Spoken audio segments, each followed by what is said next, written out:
આપના માધ્યમથી સરકારને પૂછવા માગું છું કે ભૂપેન્દ્રભાઈ પટેલની સરકાર તમારામાં ખેડૂત વિરોધી નિર્ણયો કરવાની જે ક્ષમતા છે એનો વધુ એક આ જીવતો જાગતો પુરાવો છે।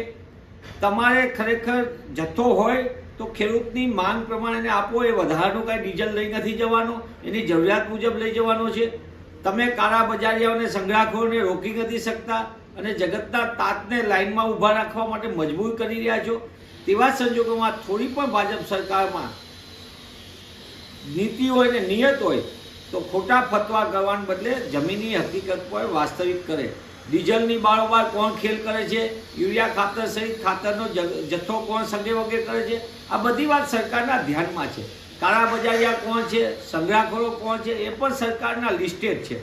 તો સરકાર શા માટે એમની સામે પગલાં નથી લેતી અને બીજી બાજુ ખેડૂત અને સામાન્ય જનતાને હેરાનગતિ કરે છે?